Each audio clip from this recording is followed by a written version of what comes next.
guys. So as usual, if I write something in your paper and you John, if I write something on your paper, I correct something, and you don't know why, please ask me. Don't just take it. Don't just. Okay. Yes.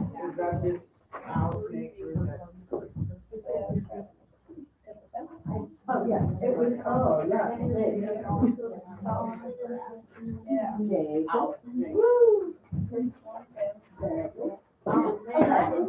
Does anybody have a question? Something I wrote on your paper that you're not sure why? Why did I put a comma in somewhere? You just don't think I should put a comma there? Here, let me close the door while you mull that over. Several of you, I wrote notes to make sure that when you're doing a paragraph, hey, Nathan and Bentley, I see you're comparing papers, so you are talking about the subject, but I wanted you to hear this. When you're writing, especially nonfiction, and you have a topic in your paragraph, make sure every sentence has to do with that topic. You know, sometimes it happens, our paragraph seems a little short, and we want to fill it up and make it longer. And when we do, we put information in that really doesn't have anything to do with it, you know. Grown-ups can do this too. But let's be careful not to do that. I asked you last week to start a story based on the picture of the accolade. And just to remind you, the first paragraph, you're going to write 3 paragraphs. The first paragraph is what happened before the story. What is this guy doing? I don't know, his whole life before this moment, or just the morning before this moment, or the evening before. The second paragraph is what is happening in the picture. Tell me about those people, especially those people in the upper right-hand corner of the picture. Who are they? Where did they come from? And then the third paragraph is what's going to happen after the picture. Are they going to go have a tournament and a feast? Or, if you want to get really ambitious, what's this guy going to do with his knighthood? You know, what great feat is he going to accomplish? Or, I use your menu. Well, you know, that could happen. It was a dangerous job. But does anybody have a question about this paper that you're writing? No. I told you I'm not making you do the parallelism, unless you just want to because you're into them. However, I highly recommend strong verbs because they're just very helpful. They make your writing very vivid. All right, if a question occurs to you before you leave, ask me, but you can email or call me. All right, if you're not sure what to do when you're writing. Our printer is not working, so I can't exactly print out my paper. No, so. you can, you know what, you can email it to me, Yeah. or I'll get them when you can print. Or you can write write it. You can send it to me so I can have your paper. You can always do that, so I can print it. There are options, but I know, and your mom knows, and we're good. Okay. And maybe Oren, you can just hope that your printer gets fixed this week. Okay, everybody open up your reading guides. Ooh, we're just pretty lively again today. Page 29. And let's look at the Crusades. Page 29. Yeah, that's what it is on mine. Oh. What? I do it like it's mine. We're using Dorothy Mill's book and Ages, and then I make a reading guide for them, and then we read books in addition. We're reading King Arthur the next semester. Sorry, I didn't mean Oh no, you're fine. Okay, so can you guys do something for me? Keep your hands at page 29, but flip back to the back of your book. On page 81, there's a map. Look at the map on page 81. I wanted to bring my big map, but there's nothing to hang it on here. Is everybody on page 81? And can you see the map? Nathan? Okay, now I'm on. All right. Look for the eastern, hey guys, I need you to stop having conversation. Look for the Eastern Roman Empire. You see, it's off to the right, it's in the east, obviously. The diagonal lines, just take a look at that for a moment. It's a pretty big area, isn't it? Now, flip the page, one page to 83, and look at the map. Look at the area that says Byzantine Empire. It's polka dotted. It's Greece and the edge of Turkey. That's what's left of the Eastern Roman Empire in the year 1300. You see, from the first page to back 181, in 700 years, it shrank. There's still an emperor. He's still the emperor of Rome, but it shrunk. What have we talked about that made that start shrinking? Do you remember who started taking over, Hans? Wasn't it The Muslim invasions, indeed. After Muhammad's death, in that first 100 years, Islam moved through the entire, here I'll do it backwards now, the entire East, through North Africa, all the way up into Spain, and tried to head into France, where, Charlemagne's grandpa, Charles the Hammer, stopped it. So after that time, that Eastern Empire is shrinking, and shrinking, and shrinking, and shrinking. And they're being surrounded, not just by Arab Muslim tribes, but by people coming down from the north, Huns and Avars and Bulgars, and they're just always under attack. Okay, so that's the stage. That sets the stage for what we read this week. The first question I asked you is, what changed in the 11th century that set Europe on the course of the Crusades? By the way, when is the 11th century? What year is this from? Yeah, so the ones that are 1,000, the 1,000 years, yes. What happened, Jack? What changed? About the role of men. Oh, I'm so glad you brought that up. So this is a very interesting thing that as the year 1000 approached, people kind of thought 1,000 years is a big deal, right? None of you remembers 2000. You don't remember. That makes me feel so old. Oh my gosh. And I stayed up all night because the technology was going to come crashing around this, but didn't happen. Because they thought computers couldn't handle the fact that it was 20 something. This didn't happen. But so people in 2000 were freaked out about their computers and their technology. People in 1000, as that year approached, they thought it's been 1,000 years, a millennium, since Jesus walked on earth. I wonder if he's coming back then. It seems like a good time, good timing. And people started looking for signs. It's not as big. Some people say that everybody was freaked out and they thought the world was going to end. It wasn't quite that much, but there was a lot of speculation. We are coming to the end of time. So that was a big change. And of course, as time went, as the year 1000 passes and nothing happens, people thought, oh, maybe 1033-ish would be the crucifixion, 1,000 years since the crucifixion, and then nothing really happened. So that was one thing that was approaching, that was changing. What else changed in the world that Dorothy Mills told us about? Did you find it? She says on page 205 in my book, in the 11th century, the Seljuk Turks swept as conquerors over the east from Persia to Syria. A new group of people came on the scene, the Turks. Now, the Arab Muslims that had been in charge of the Holy Land, in charge of Jerusalem, they were pretty chill. And people would go on pilgrimages to Jerusalem. We pack up our family and our bags, and it's a long trip, because we have to go on foot or by boat. And we head to Jerusalem. And when we got there, the people in charge were Muslims.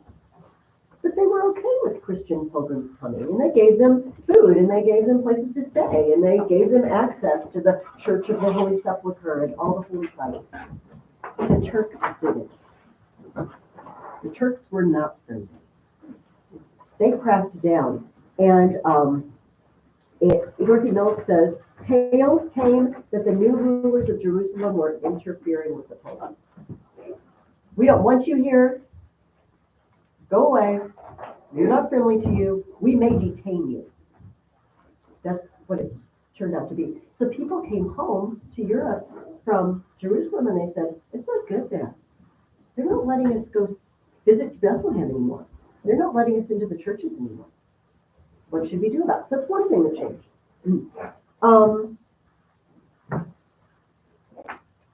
And as Zach said, they also had this impending sense that things were winding down. But another thing that changed, it wasn't a big change, it was the map I showed you, that shrinking empire. And the emperor in the East said, we need some help. We need some help. And he sent messages to the Pope and said, will you please come help us? We're going to lose everything. He didn't really realize what he was asking for, unfortunately, but we'll get to that in a minute. So the Pope in 1096 was Urban II, and he gave a rousing speech trying to stir people up to go on crusade. And do you remember, I asked you the second one, what big two reasons the Pope gave for going on crusade? Maybe if I will give me one of them. Yeah, that. The Persians are evil and kill or whatever you call them. The pilgrims? The Turks yes. are evil and they killed people and they're aliens. Okay. We need to take back the Holy Land from people who are, he says this, they have led away a part of the captives into their own country, and a part they have killed by cruel tortures. They have either destroyed the churches of God or appropriated them for the rights of their own religion. On whom is the labor of avenging these wrongs and of recovering this territory incumbent, if not upon you, upon whom above other nations God has conferred remarkable glory in arms? Go take it back. But that's not the only reason he gave, or the only incentive. Did anybody see another incentive or reason? Listen to this. I'm going to read it and then you tell me the reason.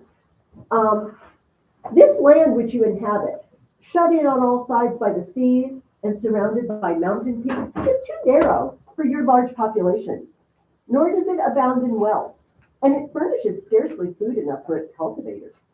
Hence it is that you murder one another and devour one another, that you wage war, and that very many among you perish in pest and strife. What's his reason? Why should you go on crusade, Nathan? So everyone is going to kill each other. You keep fighting over stuff. Have we forgotten the tragic, I don't know, Nathan, Asher, Bentley, I can't remember who was involved, Jason was not involved. The war that's going on between these guys. The Pope says, stop it already. If you want to fight, go fight someone else. Go away and fight someone else. Zach, did you have, or was that word? Okay. So did anybody, I saw another thing that he mentioned, a good reason to go on crusade. I will read it and you tell me. Undertake this journey eagerly for the remission of your sins with the assurance of the reward of imperishable glory in the kingdom of heaven. Why should you go on crusade? Fun. Yeah. The Pope absolves you of all sin. You will die a martyr's death in Jerusalem if you die taking Jerusalem. And so they say that the crowd was so moved by this speech at Claremont that they just yelled, Deus Vult! God wills it. God wants us to do this. And they start packing their bags, polishing their armor, getting everything ready. But it takes a while, to mobilize thousands of people, to make arrangements for while you're gone. Doesn't it take us a while even to get ready for vacation? Do you know what I mean? And you've got to have hold for your mail, and you've got to take the dog to the kennel, and it takes a while to get ready to go somewhere. So they didn't leave right away. There were a couple of people who thought it was taking too long. And led by men with the unfortunate names of Peter the Hermit and Walter the Penniless, which I'm sure they're nice, but it doesn't inspire awe and in my leaders, Walter the Penniless and Peter the Hermit. They headed out early, and they all got slaughtered. To make a short story of it. They didn't pack enough food. So where do you get food on a long trip? I am marching 1,000 miles across country. Where am I going to get food? You hunt. I hunt. What if I'm not, what if the animals are hiding? You stop in villages? I stop in villages and there are 1,000 of us. Do you think that there's going to be plenty of food for 1,000 of us in this village? Probably not. Excuse me. And perhaps I don't have enough money for 1,000 of us. What do I do then? You steal a doll. I just take it. No, it's not very nice, is it, Orin? I'm going to save Jerusalem from the infidel, and on the way, I'm going to rob everyone I pass and steal their cows. That's what they did. The second expedition fared much better. And this is the next question I asked you.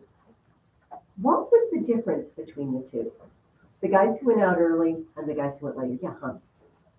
Basically, the first one, the first crusade was terrible, ill-equipped, and not well led.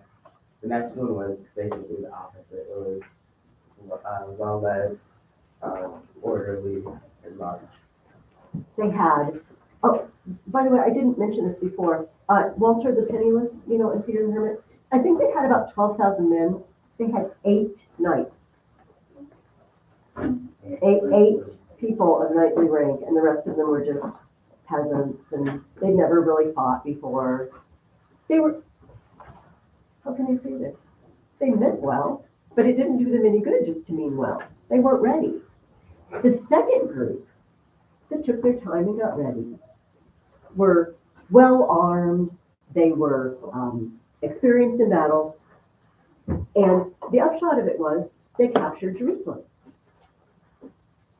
Now, they marched through and they showed up at the emperor's door, the emperor in Constantinople. Hello, we're here. You called us and you asked for our help. And the emperor looks out and he sees tens of thousands of armed knights just sitting on his doorstep. And they all want something to eat.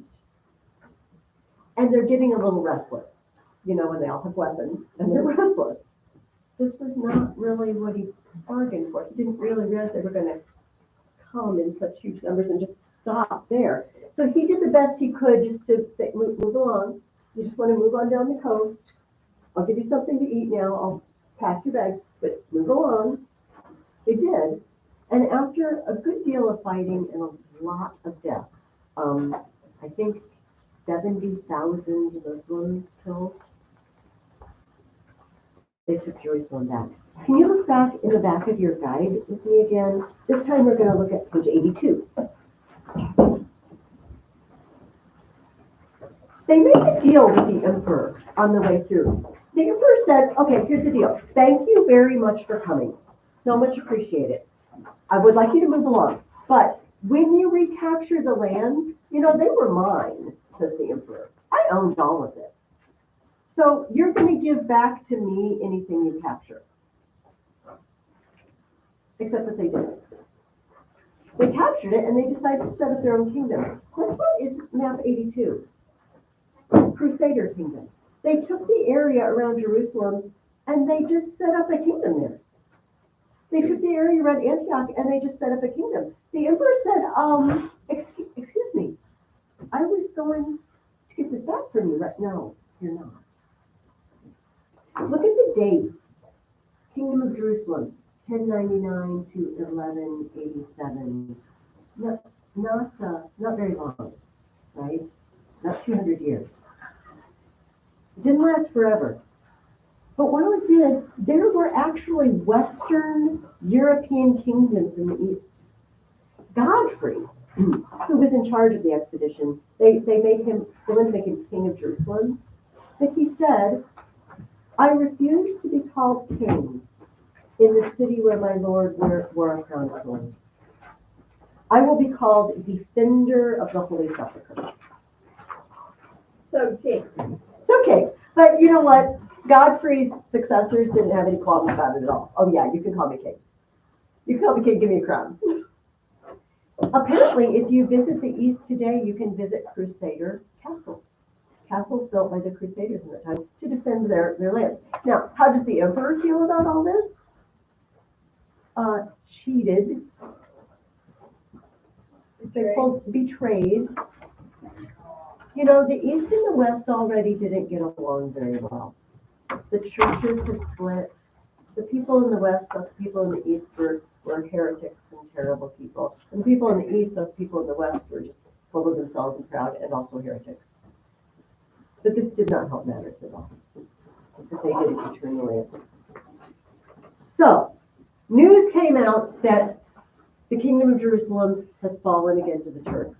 We need another crusade, right? The second crusade. Dorothy Mills makes very short work of that, basically to say it was a complete and utter failure. All they did was argue with each other. The leaders, the crusader leaders, they just fought with each other all the time. And then they came back having accomplished it. The third crusade is a little different. And we've met some of the major players in the third crusade. Yeah, say it again. King Richard. King Richard, that was the next question I asked you. Who's the greatest leader? We had three major players in the third crusade. Frederick Barbarossa. He'd been on the second crusade, and he drowned in a river. He was kind of old, not that it makes you more liable to drown if you're old, but he was tired, he was old, didn't make it across the river. So now we're left with two. Philip Augustus, he was the king of France. And he hated the other guy, Richard, king of England. They hated each other. Well, Philip hated him. Philip showed up first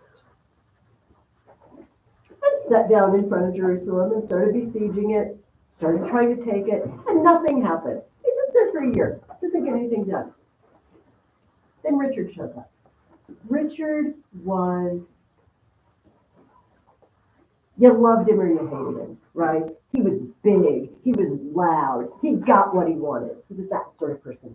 And he shows up, and things suddenly start to happen. Everybody obeys Richard, and Philip goes to his tomb. Nobody wants me, everybody wants Richard. So, they're fighting. Finally, Philip says, you know what? I've had enough. I'm taking my choice and going home. And Richard stays.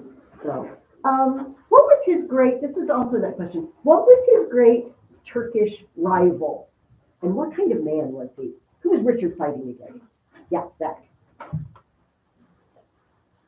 Saladin was the books of Saladin was the reflection of a fighter, courageous, strong, and daring in war. Saladin, it says he was a devout Muslim, generous and chivalrous, just and merciful. I've got a couple of crazy stories about Richard and Saladin. One is, Richard had a horse shot out from under him. They killed his horse under him in the battle. And Saladin saw it and sent him another horse. Sent him a horse because you're an amazing fighter. You should have a good horse. Send him his best horse. Another time Richard was sick, he had a fever, and they say Saladin sent to the mountain ranges nearby to get snow for a cool drink for Richard who had fever. I'm pretty sure these are all Middle Eastern stories. Not probably coming from the English or another. No, oh yes. Yes. Here's the cool thing about history and fighters. Whenever two people meet, two rivals, and they have a lot of respect for each other because they're both awesome, they're both great, beautiful. They tend to let respect for each other override all other concerns, And so Richard thought Saladin was amazing, and Saladin thought Richard was amazing. Saladin invited Richard to dinner. you know what, maybe you and I should just sit down together, says Saladin, and talk things out. And Richard said, yeah, you know, that sounds amazing, but I don't think my guys are going to go for that, for me meeting and socializing with the enemy. I don't think we can do that. But, you know, the relationship was good enough between them. They finally hashed out a truce. That a 3-year truce, which isn't very long, I realize, that pilgrims were going to get full access to Jerusalem, to the holy sites in Jerusalem. It's an amazing story. Now, you heard the other half of the story a few weeks ago. While Richard was gone, his brother John was ruining England, frankly, and losing all their land in France, and plotting with, guess who he's plotting with? Who went back home early? Philip, King Philip of France. Oh yeah, Philip leaves Richard in the Holy Land, comes back to France, and then he and John start plotting behind Richard's back. Play out what? How to get rid of Richard? You don't think they'll just end? They're got fingers crossed, Zach. We hope he doesn't come back. Dorothy Mills quotes the famous quote that when he's headed back. Well, do you remember he got kidnapped and put in prison? We talked about that. Richard on the way home, they had to ransom him. They got him loose, and they say that the message came to John: "Look out, the devil's on the loose again. Look out, Richard's on his way home." Richard, unfortunately, didn't stop fighting after the Crusades. You know, England owned a lot of France, right? Because William the Conqueror was French. And he was fighting a French castle, and a guy shot him from the castle walls, Richard, as he was very daringly, without his armor on, riding around the castle, sort of threatening them. And they just shot him. And he died there. I know, it's anticlimactic for the great Richard the Lionhearted that, yeah, he just let it. Survived the Crusades and He died. survived the Crusades, and then yes. So that was the third crusade. The fourth crusade is actually what the high school kids are reading. They read the first half of this week. This thing is crazy. It's bizarre. The Crusaders, this is only 20, 30 years, down the line. The Crusaders say we need to go back to the Holy Land. We need ships. We need money. They go to Venice and they say, we need supplies and ships. Can you cut us a deal? Right? And Venice says, we got this. Venice was very wealthy. And they said, we will make you X number of ships with X amount of supplies, and you will pay us this amount of money. Great. Meanwhile, everybody's flocking to Venice. All the knights and their horses and their armor, they're flocking to Venice, most of them, not all of them. And they show up, they don't have enough money to pay the Venetians. They have maybe a quarter of the money they promised. They're going around taking a collection in the camp. Please, do you have anything valuable? Do you have any jewels? Anything? They have nothing. So, the guy in charge of Venice is 90 years old and he's blind. His name is Enrico Dandalo.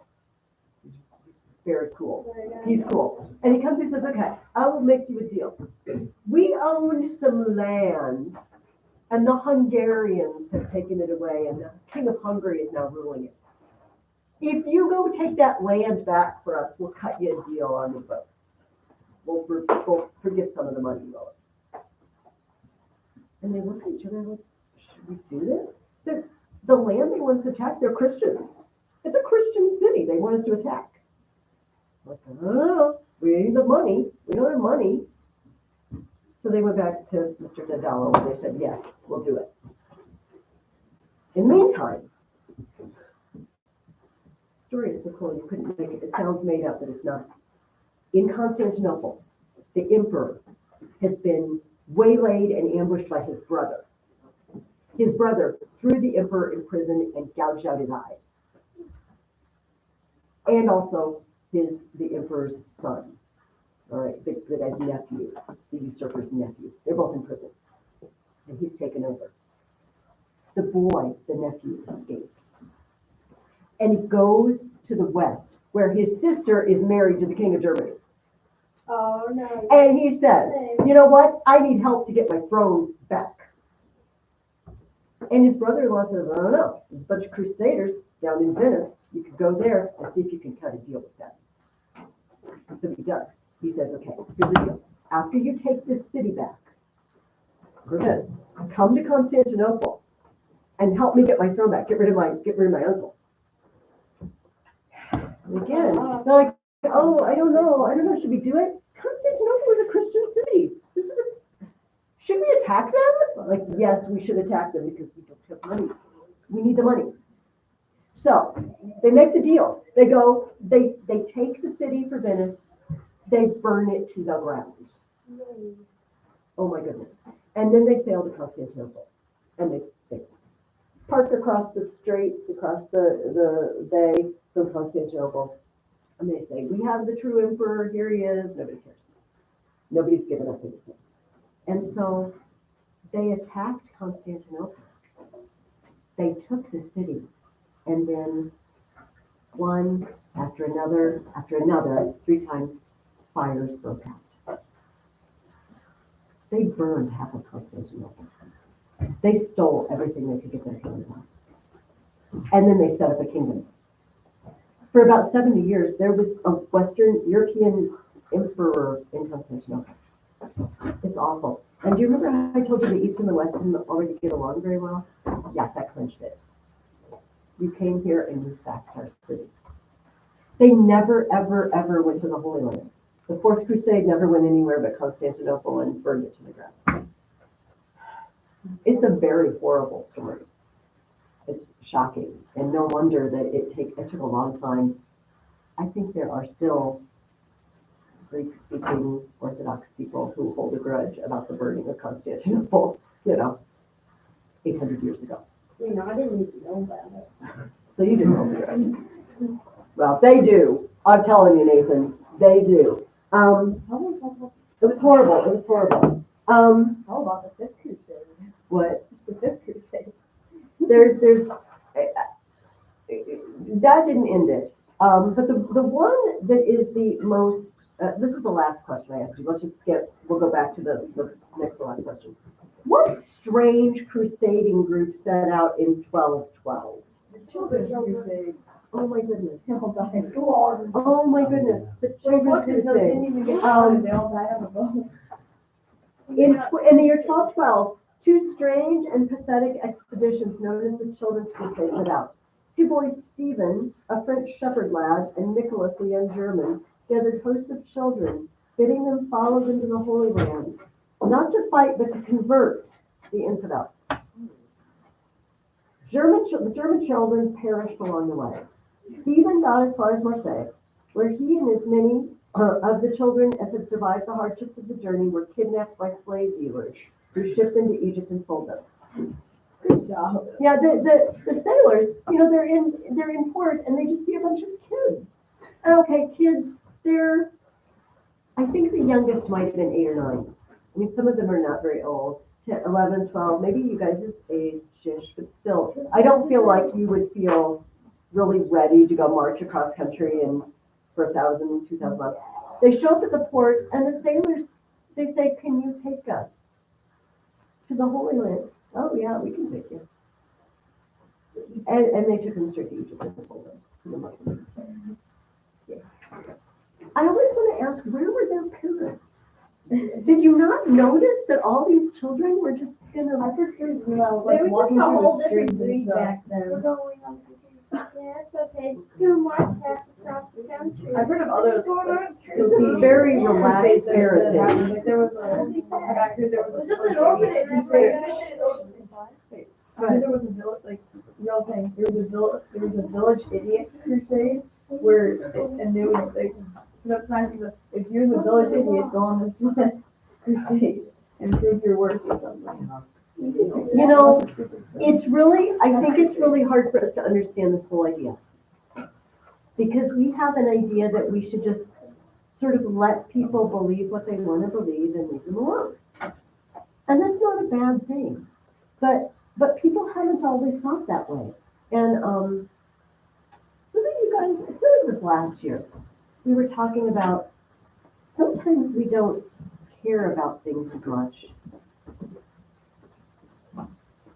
Not because we're very tolerant, but because we just don't care very much anymore.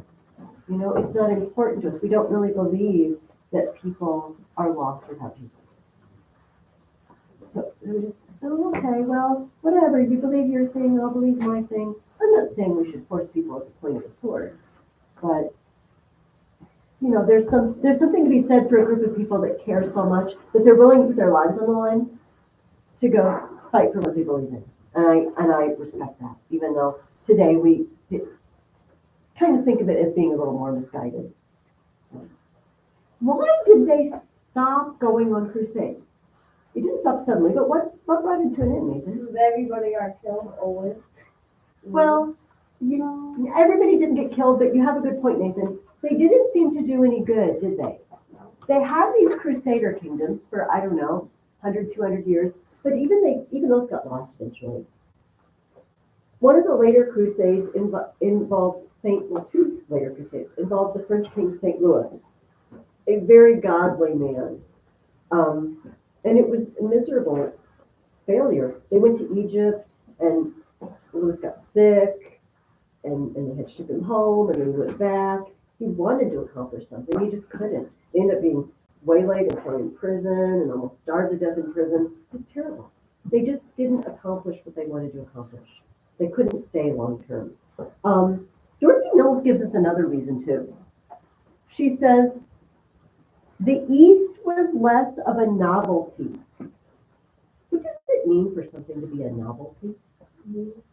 And why would that be attractive? If it's a fight and show that you're cool. Okay, because it sounds cool. Plus, where do you get to fight? You know, In exotic places. I'm going to go see the world.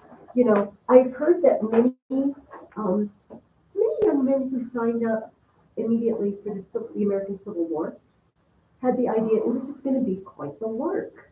You know, so I live in Vermont, say. Yeah, I'm going to sign up because, you know, we're going to whoop them fast. This won't last at all, this war. Plus, I'll get to go tour. I'll get to go see the Capitol. I'll get to go see Virginia. I'll get to go travel in parts of the United States I've never been to. You know, a lot of times people sign up to go on these things because it's a tour. But the tour had been done repeatedly, and people had come home, and they had written travel books. You know, my travels in the Holy Land, and described it. And people started thinking, you know what, I can just read the book. Maybe I don't have to go actually die and get sick, filthy. I can just read the book, yeah, Zach. I heard that in the Civil War, like in the first battle, the ladies and children came out to the big field and they're like, oh, it's going to be something. We all know that our side is going to be, but it's going to be kind of cute. And the Confederates totally smashed them. They did, and the people were just picking up their picnic baskets and running. It was not a dinner theater. It was actually a battle. Wasn't good. Another problem. What did I just say a little bit ago was happening back in England while Richard was on crusade? What was happening behind his back? John was being a jerk. John, his brother, was being, as always, a jerk, was oppressing the people, plotting against his brother to take over. You know, while I'm on crusade, my country is falling into ruin. My country is a wreck. I don't want to go anymore. I want to stay home and take care of business. Does that make sense to you guys? I can't afford the time away from my country because, you know, I'm going to be gone for a couple of years if I go. It's not a quick trip. And there's sieges, and I have to stay home. So eventually they just stopped going. And the Byzantine Empire kept shrinking. So finally, to finish the story for you, in 1453, the Turks took over. Why? They were completely left out. Same year, 51 or 53, within a couple of years, I think same year, as the printing press was invented. The empire lasted that long. It didn't last forever. I feel like it's the low point in the story. Let's go back to that question we skipped. What did you say World there? War One, we finally got rid of the Turkish Empire. In World War One. Yes. They still had their Yes. Arabic things, but I remember just learning about it. The Turks were that big in World War One. No, Greece did not get its independence for centuries. And, those of you, I guess it was only Owen. You're the only one who was with me last year for Greece and Rome. When we talked about the Parthenon, fighting for Greek independence is the reason the Parthenon has no roof. You know, can you all picture, you know what I mean by the Parthenon? The big temple in Athens? They stored gunpowder in it, in the fighting with the Turks. Don't ever store gunpowder in a major historical monument. Don't ever do it. If you have the chance, just say no. Say no, I'm not storing the gunpowder. In the 2,500-year-old temple, not doing it. They did it. Blew it up. Okay, so the question that we skipped, there were two groups of knights, two orders of knights, specially designed for the people on crusade. Can somebody tell me, well, I guess I told you what they were in the question. The knights, okay, their name kind of gives it away, Hospitallers. What did they do? They helped people. Yeah, they ran hospitals for crusaders and pilgrims. Pilgrims, because you know, travel is no laughing matter. Sometimes accidents happen. They were the medieval rest stop. What? They were the medieval rest stop. Yes, yes. They were kind of rough, those medieval rest stops. The Knights Hospital, how about the Knights Templar? What was their job? Yeah, Nathan. Actually, thought it was like to set up cities. The Knights Templar or Hospitallers? Oh, the hospital. You know, this is kind of interesting. Did you ever notice, this is our Latin of the day, I guess. Look at these words. Hospital,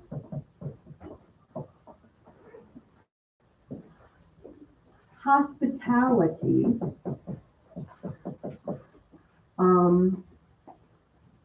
host. Okay, two of these words sort of belong together in our minds, but one of them doesn't. What word doesn't to us mean sort of the same thing? Or Hospital. hospital. Hospitality is being a good host, right? But you notice it's the same word.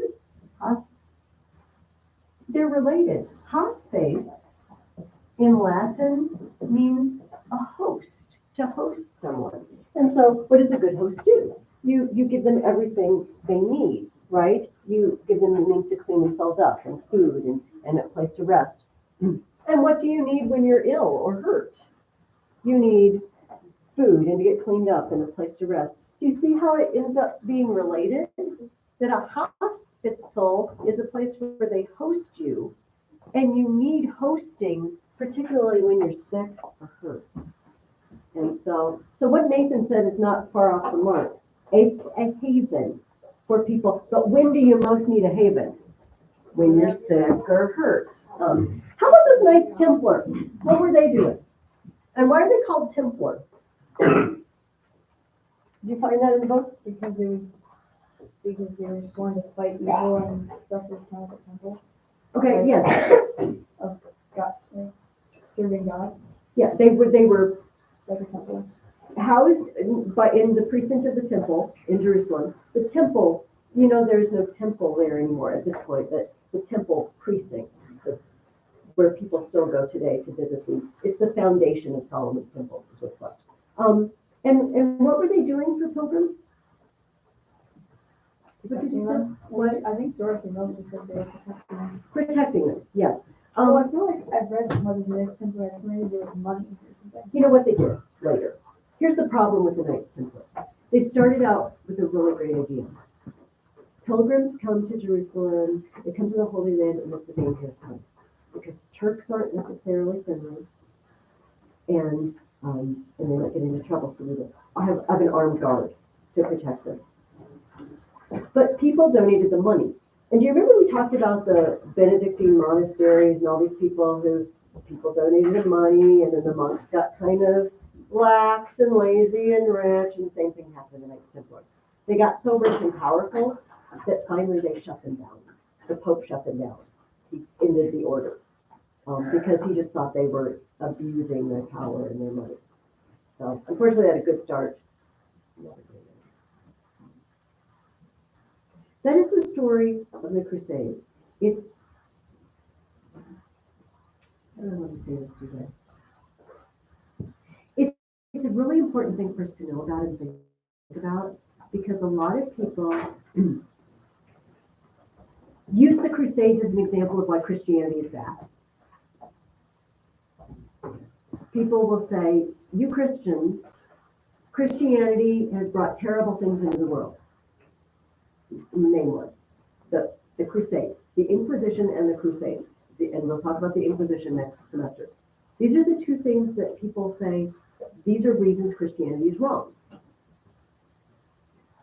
And we think, what do we say to that? Do we agree with the Crusaders? How do we defend them? It's something we need to think about. We're not going to, this morning, invent an entire defense against the Crusades. But I do think that it's not a bad thing to care so much about something, about your faith, that you're willing to die for it. It's hard to defend though, so it's a tricky subject. That's the basics. We are going to read, we're going to skip chapter 14 and 15 in Dorothy Mill. You will know this because your reading guide says for next week, read chapters 16 and 17. We meet one more time before Thanksgiving. So next time, read 16 and 17. Also, write that story based on the accolades for me. But I saved a lot of time because I wanted to spend a lot of time this week talking about commitment. Because these stories are cool. I also brought some things to show you. Because we were talking, I actually brought these to the high schoolers, but because we're talking about the Eastern Church, I brought some icons.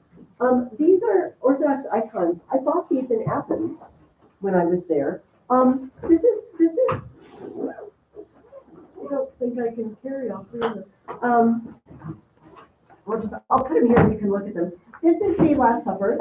You can probably tell that. You can probably tell this is Mary and Jesus. Yes, that. Have you ever noticed that in the pictures of the Last Supper, they all sit on the same side of the table? They do.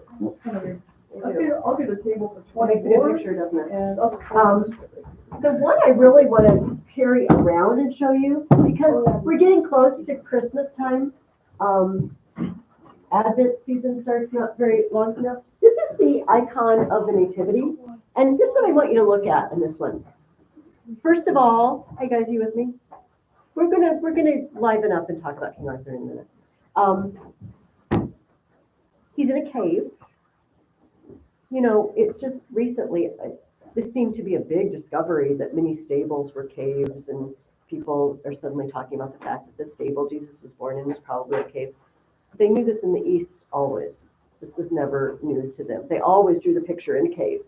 By the way, Orthodox icons, it's always the same. There's no creativity is not a virtue for these. You always draw it the same way, because this is a symbolic representation of it. But look in the cave behind. So in this one, there's little Greek letters, but sometimes there's little eyes and things, the creepy things of the earth, the evil of the earth. But Jesus came to conquer it. That's why he's there.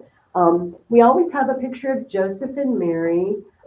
We always have a picture of the angel talking to Joseph, saying, marry her. So this is how they represent the Nativity. And they've been drawing it like this for 1,000 years.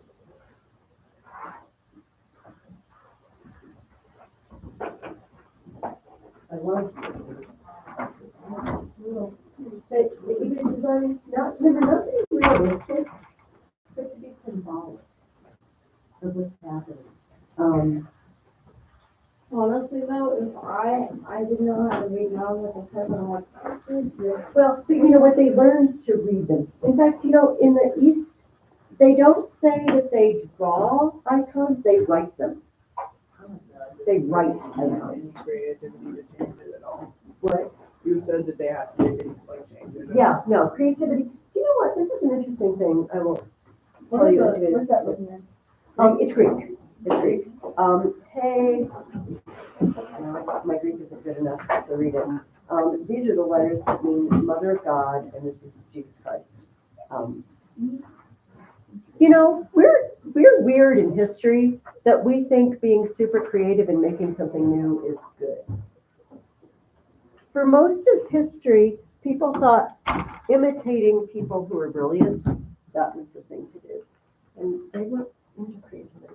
However, I think the stories about King Arthur are highly creative, considering we don't know anything about this guy, except he's probably a Roman holdout Arthur during the Saxon invasions. There's a couple of stories I wanted to focus on that you read. And the first one is about Lancelot. Tell me about Lancelot. What do we know about Lancelot? Best writer and worst. Awesome guy. And he's what? He's the best writer. And why? What does he do? Oh, he loves Queen Guinevere. And he has a kid with Elaine. Elaine. And then he just leaves them. Yes, because he goes a little wacky for a while. Every time they talk about Lancelot, they say something like this. Among sinful knights or among earthly knights, you are the best. But you're not the best. Because there's one coming after you who's going to be the best. And our author drops a few hints. First of all, this is the story of Lancelot and Elaine. I guess there are more than hints. Now, from the very first day when he came to court, Lancelot had loved Queen Guinevere, and her alone of all ladies of the world. Faithfully and truly he served her for many years as a knight should. And King Arthur felt no jealousy, for he trusted the high honor of both Lancelot and the Queen. And for a long time Lancelot served Guinevere as a true knight and a true subject, seeking only to bring her honor by his mighty deeds. But in the long years of peace, when he was so seldom called away from Camelot and flesh, and when King Arthur needed no longer to lead his host forth to battle, both Lancelot and Guinevere began to spend more and more of their time together, more and more often without King Arthur's knowledge. This is not good. And in fact, earlier in the book, the author tells us this is going to sow the seeds of disaster. Disaster for Arthur's court and for Camelot. In the same chapter, the author describes it like this. Listen to the opposites in a sentence. He refused her love, Elaine, by reason of the faith unfaithful that kept him falsely true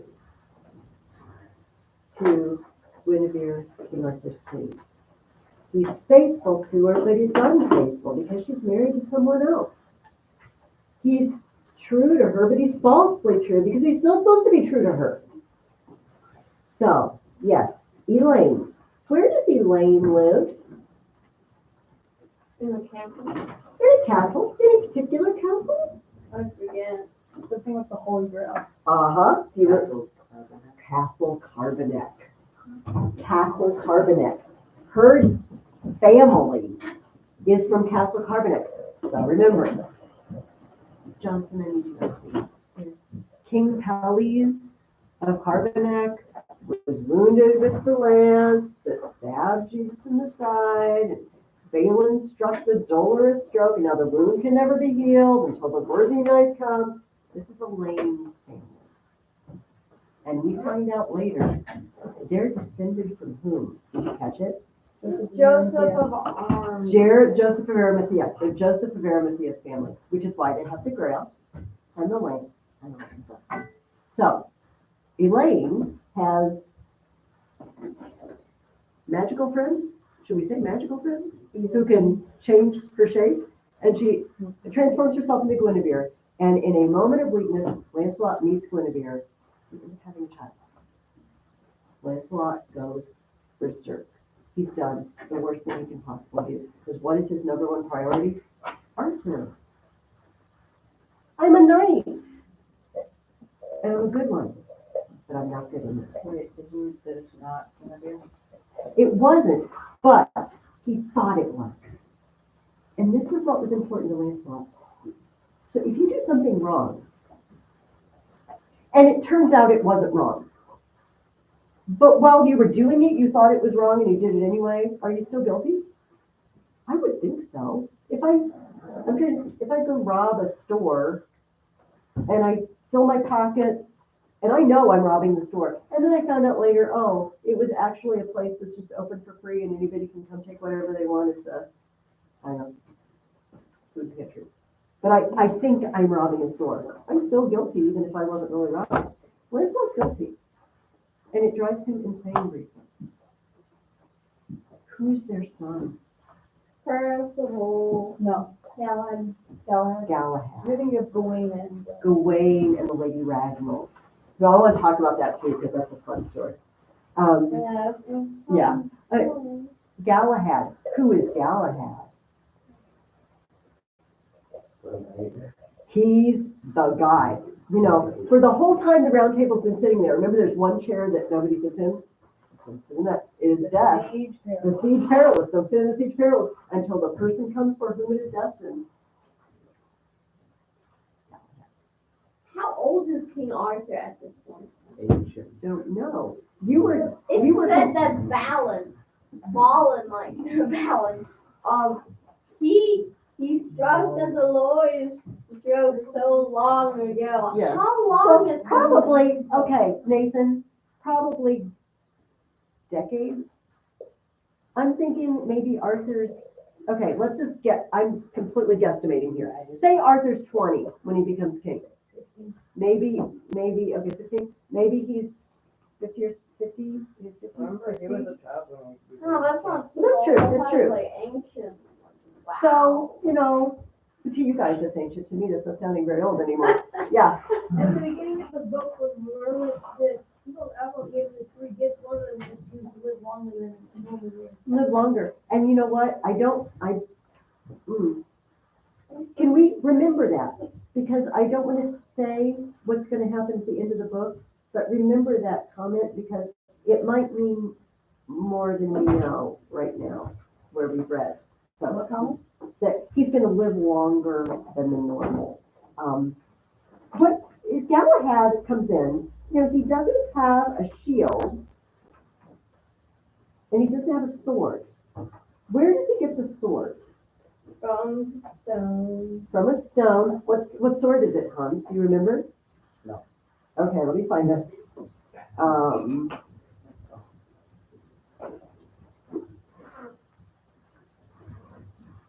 Okay. When dinner was ended, King Arthur led Galahad down to the riverside and showed him the sword and the floating stone. Here is as great a marvel as ever I saw, said the king. Two of the best knights in the world have tried in vain to draw it forth. Sir, said Galahad, that is not strange, for this adventure is not theirs but mine. See you, I wear a scabbard but no sword, for I knew I should find this waiting for me. So saying, he put out his hand, drew the sword easily from the stone, and slid it into the sheath at his side, saying as he did so, now I have the sword that struck the dolorous stroke. Once it hung at Sir Balin's side, and with it he stood his brother Balin. But Merlin set it up in the stone, that it might come to my hand on the day appointed, and shine there to the glory of God. Yes, Beth. I'm raising my hand so let's do it. No, it's fine. This has to do, so it's not the sword. Did anyone pick up that King Arthur said, send for my sword Excalibur and my spear Ron? Yes. He named his spear Ron. His spear is named Ron. This does amuse me too. Very Surely it means something, we considered it, nickname for Ronald, but yes, my sword Excalibur and my spear, well, so back to Galahad. Galahad has a sword that did something very wicked.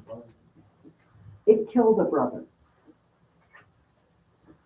Do you think Galahad's gonna do wicked things with it? No.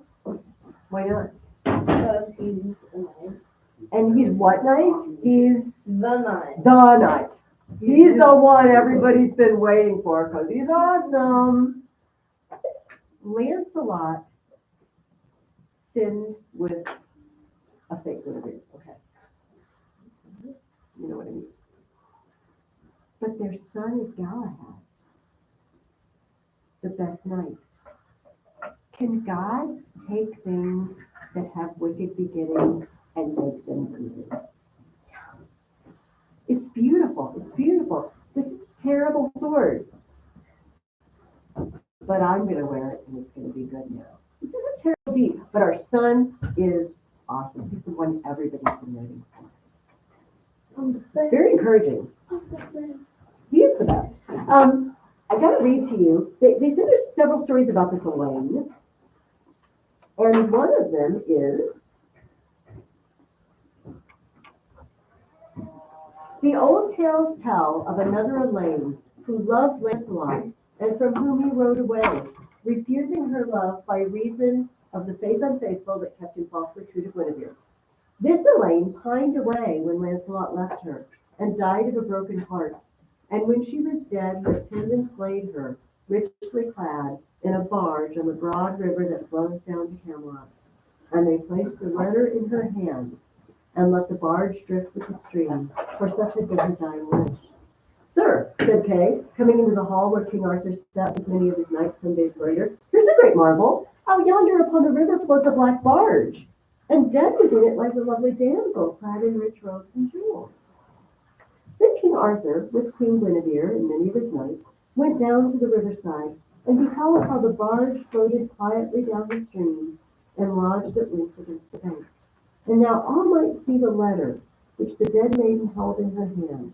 Bending down, King Arthur took it gently from her, broke the seals, and read, Most noble knight, my lord Sir Lancelot, now has death won me from your love. For I loved you truly, and my name was Elaine of Astolat. Therefore I beg all ladies to pity me, and for my soul that they shall pray, and for my body that they give it honorable burial, and pray you for my soul, most peerless Sir Lancelot. When Lancelot heard this, he covered his face with his hands and wept. Ah, my lord Arthur, he said, know that I am sad indeed and filled with pity for the death of this lady. But I call to God to witness that I was not willingly the cause of her death. Truly she loved me, and longed above all things to be my wife.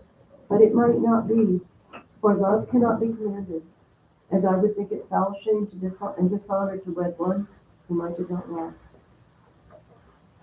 I read you that whole story because years later, in the 1800s, a great English poet also read that story and wrote a fabulous poem. It's called The Lady of Shalott. They call it Elaine of Astolat. And I'm going to read it to you because everybody should hear this poem. The Lady of Shalott.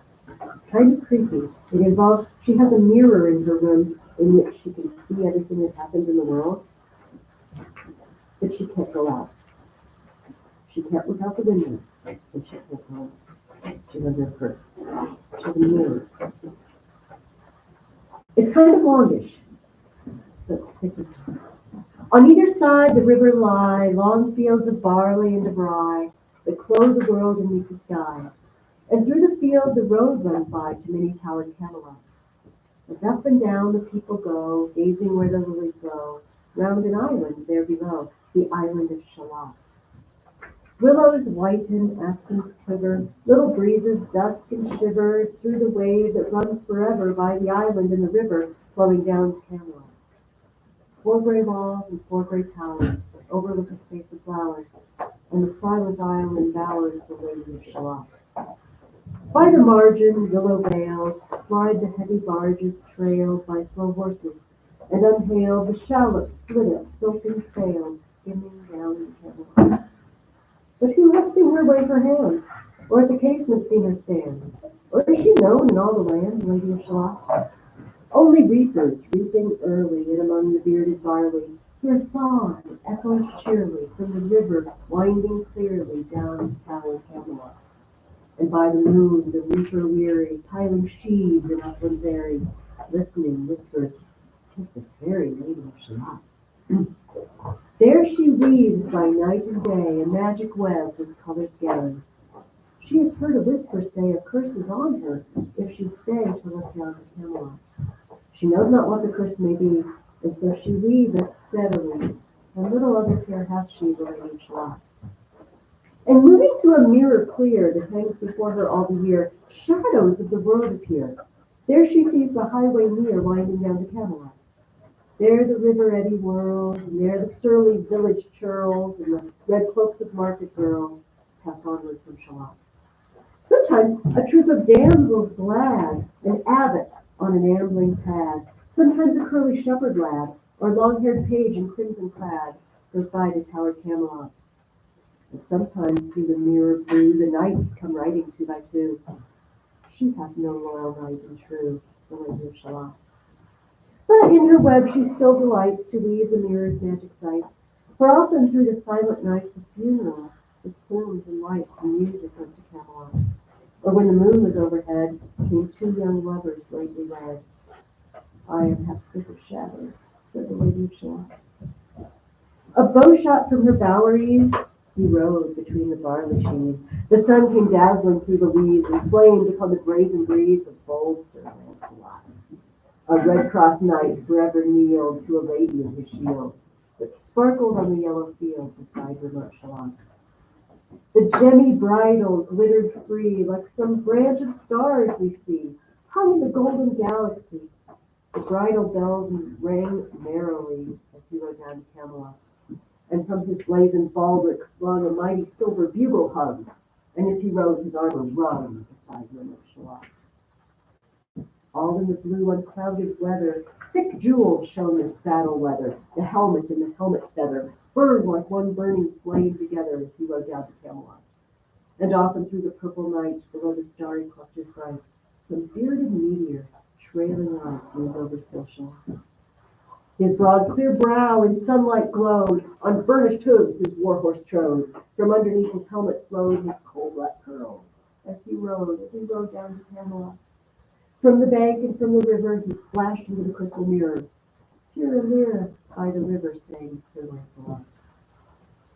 She left the web, she left the loom, she made 3 paces round the room. She saw the water lily bloom, she saw the helmet and the plume. She looked down to Camelot. Out flew the web and floated wide. The mirror cracked from side to side. The curse has come upon me, cried the Lady of Shalott. In the stormy east wind straining, the pale yellow woods were waning, the broad stream of white banks complaining, heavily the low sky raining over towered Camelot.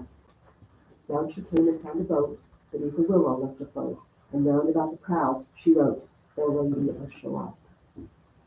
And down the river's dim expanse, like some bold seer in a trance, seeing all his own mischance with a glassy countenance, if she looked at Camelot. And at the closing of the day she loosed the chain, and down she lay. The broad stream bore her far away, the Lady of Shalott. Lying robed in snowy white, that loosed the smooth to left and right, the leaves upon her falling light, through the noises of the night she floated down to Camelot. And as the boat had wound along, the willowy hills and fields among, they heard her singing her last song, the Lady of Shalott. Heard a carol, mournful, holy, chanted loudly, chanted lowly, till her blood was frozen slowly, and her eyes were dark and holy, turned to tower Camelot. For ere she reached upon the tide, the first spot by the waterside, singing her song she died, the Lady of Shalott. Under towering balcony, by garden wall and gallery, a gleaming shape she floated by, dead pale between the houses high, silent in the Camelot. Out upon the wharfs they came, knight and burgher, lord and dame, and round about the prow they read her name, the Lady of Shalott. Who's this? And what is here? And in the lighted palace near died the sound of royal cheer, and they crossed themselves for fear, all the knights at Camelot. But Lancelot mused a little space. He said, she has a lovely face. God in her mercy lend her grace, the Lady of Shalott. Thank you, Alfred Lord Tennyson, for The Lady of Shalott. This captured his memory, the idea of this woman who loved Lancelot and pined away for love of him. There was another story you read that was very different and very odd. I'm thinking of, we were talking about Percival's parents, Gawain again, and the Lady Ragnar. Where else have we met Gawain? We talked about him a couple of times. Green Knight. Okay, he went to fight the Green Knight. We talked about that last week. Which is a very brave thing to do because he thought this guy was going to chop his head off. This was his expectation. I chopped his head off. He will chop my head off. Unfortunately, he can pick his head up. He can't pick my head up. When I chopped his head off, he's fine. When I chopped mine off, I'm not going to be fine. Did he do it perfectly? Did he do everything perfectly on that journey? And what did he do that was not perfect? He stole a little lady. He lied. He lied and he didn't keep a promise. And remember, the lady of the castle gave him a green lace, a little green hanky. Said, keep it, but don't tell my husband. Don't tell my husband. It'll keep you safe. If some, I don't know, big green guy were to chop off your head, you'd be fine. And he didn't tell. Turns out it was a test, and he mostly passed it, but he wasn't perfect. He's not a Galahad, right? Yeah, Bentley. Then he promised his wife, so if he actually told her something, he would eat his wife's stuff. That's true, but he also promised the Lord of the castle, who turns out to be the Green Knight, that he would give back to him everything he got that day. Yeah. Right? So it was a bad position, Bentley, right? If I keep one promise, I break the other. Mhm. I promised two people contradictory things, and I can't keep both promises. You know, I break my promise to the lady, I break my promise to the man. And he broke his promise to the man, which he made first. So, where did we first see Gawain? Well, he did something else. This was our very first reading. Do you remember the story about a man begging for mercy? Do you remember? 2 whole weeks ago, do you remember? What did he do? Wow. The guy was on his knees begging for mercy.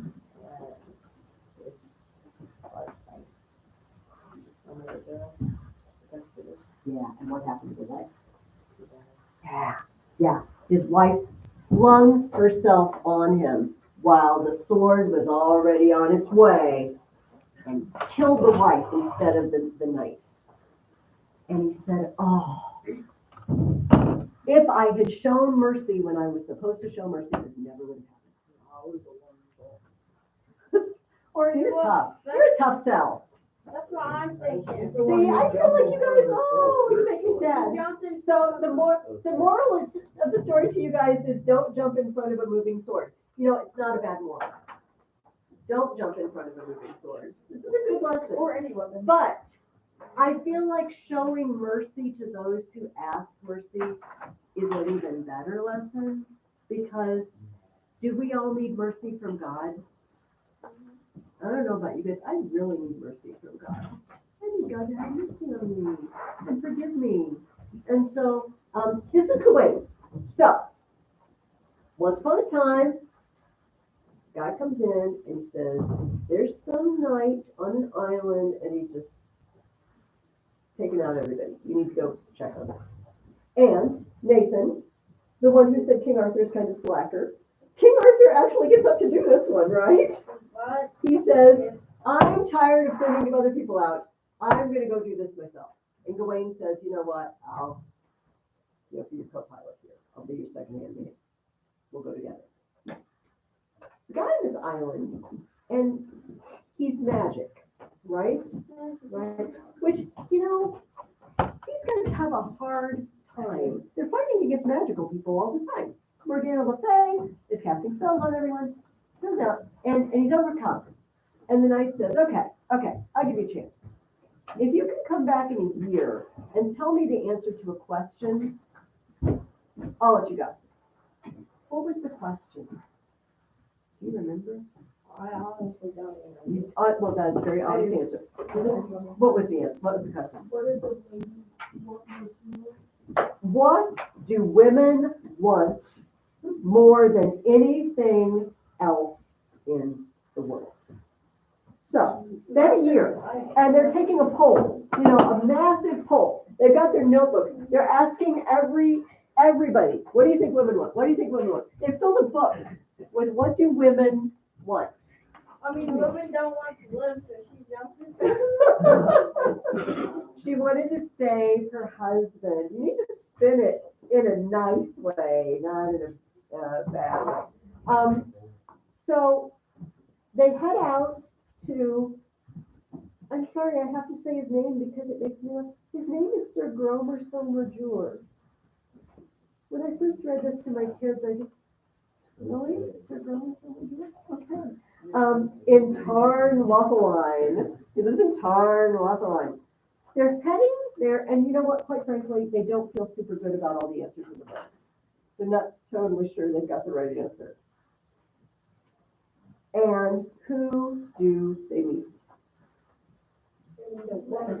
And what kind of woman is this woman? She is the most hideous woman on planet Earth. She's ugly. I mean, ugly.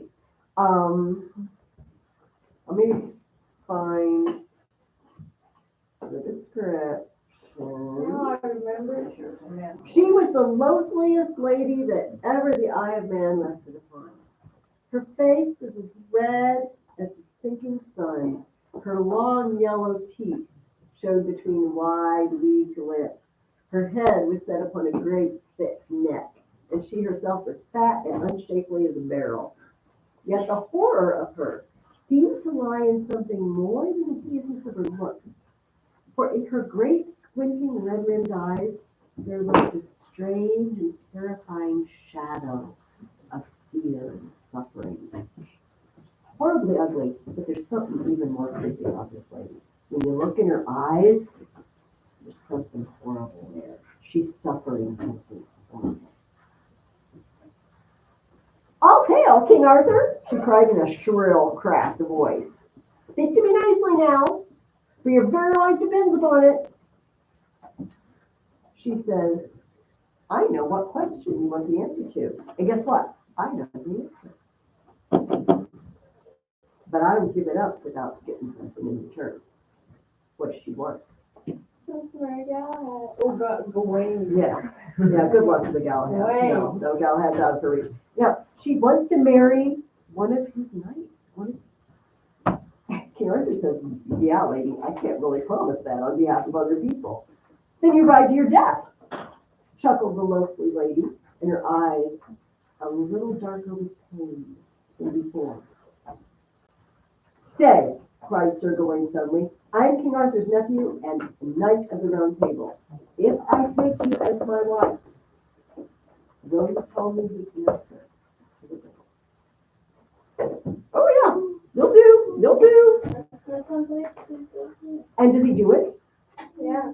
He does it. He's an idiot. No. But he's Or, not an idiot. He's big brain. hey Jaden, has he maybe learned that when you make a promise you better keep it? Maybe he learned with the Green Knight. We keep promises. Also, it's my uncle. It's not only my king, it's my uncle. Gromer Somerjour, despite his sort of ridiculous sounding name, is going to kill him. Because he has the power. He's magical.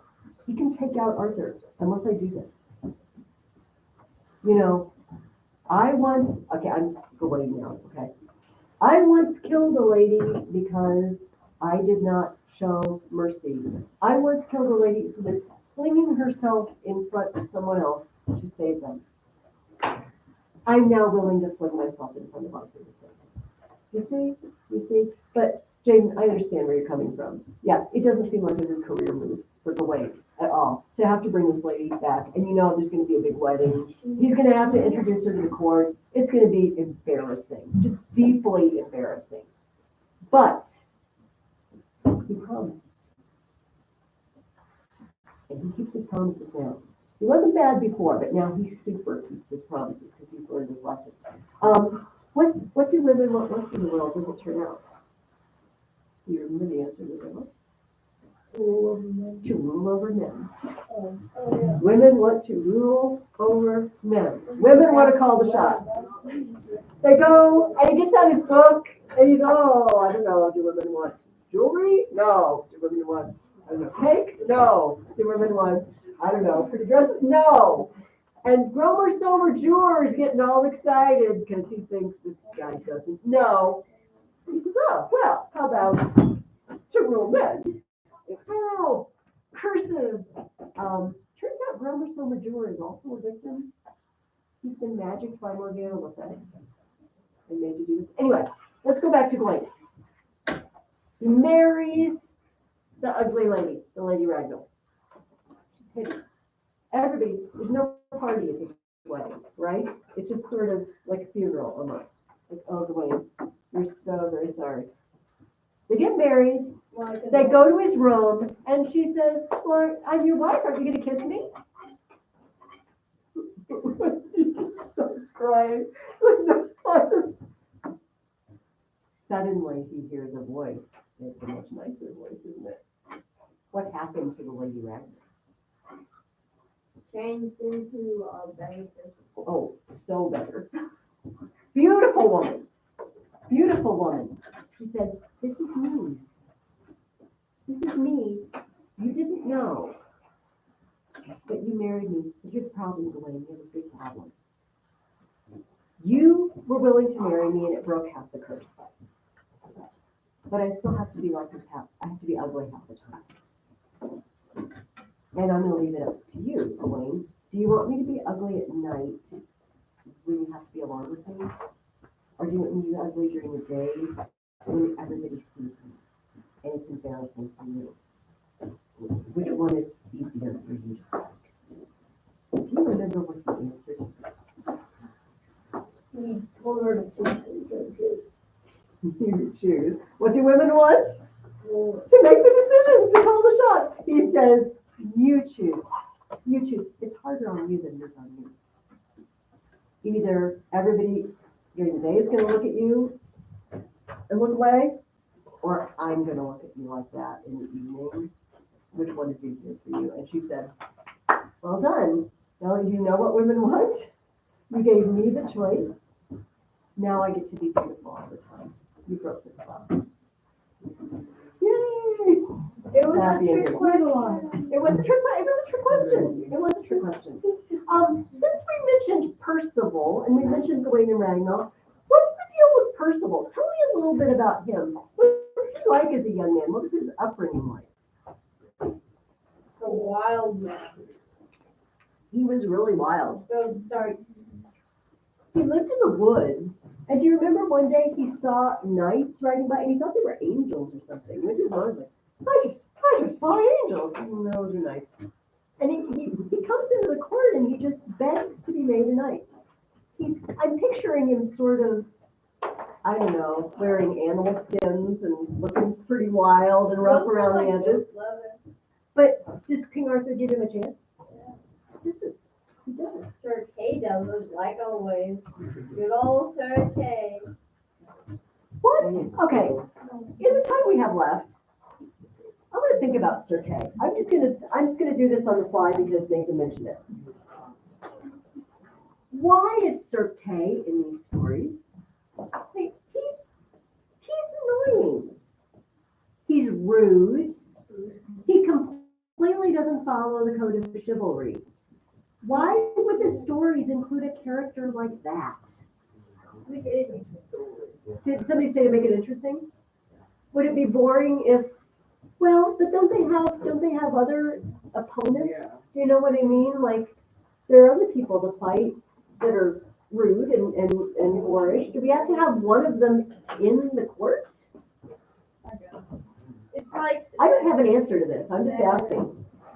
Maybe the I mean, guy who I was think like, it's. there will be some knights. We got Galahad, who's noble. We got Lancelot, who's the best. We got Gawain, who loves ladies. And then we got, when we need the bad, and we got Kay Whiskey, who actually has the kind of bad, the good, kind of, I guess we'll make it bad. Proud of that. They just went through different characters. Which one is the first time? I was like, oh, this guy should be bad. Do you think that it has anything to do with the fact that Kay and Arthur grew up together? Yeah. I'm suddenly thinking of, I'm thinking of Jesus' brothers who didn't really believe in him at first.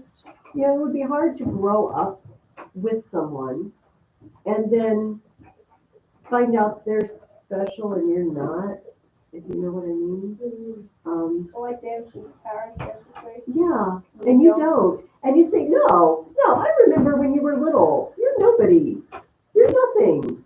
What about me? I'm special. I wonder if Kay is just suffering from severe jealousy. Probably, I wouldn't put it past it. However, so Zach said to have a bad character or a bad guy. But you know what? We actually have a bad guy. Yes, we've had little hints. So for next week, I'm gonna have you finish the rest of the story. You're gonna find out more about Mordred. But at the moment when the Holy Grail comes, remember when Galahad sits in the Siege Perilous, it's fulfilled. Like the time is fulfilled, and the Grail can come, which is sometimes carried by ladies. Sometimes apparently it just floats around by itself. Nothing to say about Either that. or. So it's coming in, and it says in this case they cannot see who carried it. It seems to glide on a sunbeam. Then of a sudden it departed from among them, and none might see where it went. But the sunbeam faded also, and they sat in silence, filled with great peace. The presence of this holy object brings peace. Only Sir Mordred hid his face in his hands, and hot tears of shame trickled between his fingers. Why do you think? Okay, everyone else. Who's Mordred again? Mordred is Morgana Le Fay's son. Oh, I wasn't. And I feel like if that was on his resume, I would just not hire him for Knight of the Round Table. But that means he's Arthur's nephew as well. So, but I don't get that. Do you mean why he was crying? Yeah. Now, okay, how do you know? Did you know the stories already? Or do you get clues out of this book? Okay. What? Couple chapters I wrote. Oh, you would have had a little bit? I didn't read them. I Oh, don't no, you're allowed to read ahead. You're not in trouble. I just wondered if you knew already from it. Sorry. You know what, Zach? I think this is the first clue in this book that Mordred is maybe not the same as everyone else. So a thing of beauty and holiness has come in your presence. And everybody's at peace, except one person. What sort of person's soul is disturbed or upset by the presence of goodness or holiness? An evil soul, right? Is that okay? Zachary, you're not buying it totally? Like, just if he has an evil soul, that's it. Like, he's evil. I knew Morgana was gonna be the main antagonist for the Yeah. book. And of course, you certainly raised your son to be like her, you know. So Maybe he's just he's evil, just that's why like he's- that, or maybe she trained him to So be that way. basically, he's just evil, and that's why he said Yeah, you know, maybe, Zach, can we finish the book and then revisit and find out what Mordred does? Okay. And then we'll revisit how this is sort of a foreshadowing. Because sometimes people cry for other reasons than shame. It does say hot tears of shame. Sometimes we cry because we're super happy, or we're just overwhelmed with emotion. In this case, it said hot tears of shame. So if this is a clue that Mordred's gonna be the instrument, what do you think is gonna be the cost? So if you already know, you've read ahead, just hold on to it. But what problem festers in Camelot and has been festering for ages? Guinevere, And who? This is a problem. This is a big problem. My best knight is in love with my wife, and vice versa, apparently. And they hang out a lot together now because Lancelot is, getting older too, and he doesn't go out on quests. And not to mention that the knights have been doing their thing for decades now, and they've gotten rid of all those color-coded knights, who stop people on the side of the road and say, "Stop, I will fight you." They've brought peace to the realm. So keep that in mind. When Camelot goes down, is it going to be an enemy from the outside, or is it going to be from the inside? And which do you think is worse? To be attacked by someone else who's just stronger than you? Like if another knight came and he had an army and he's just stronger than Arthur and his knights, that would be one way to end the story. Or something from inside.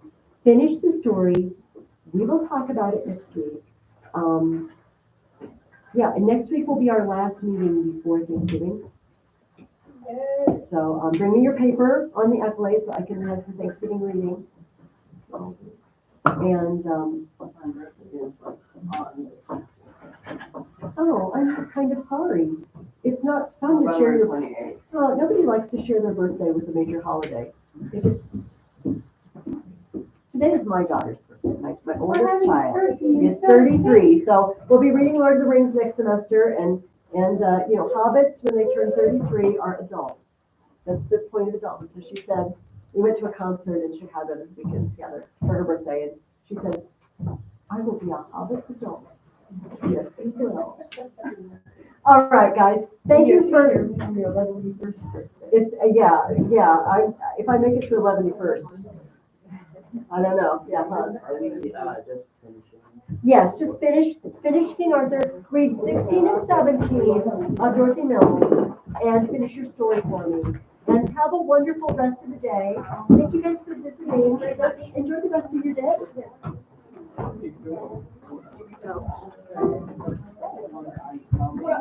You always with me. Go ahead, I thought you were.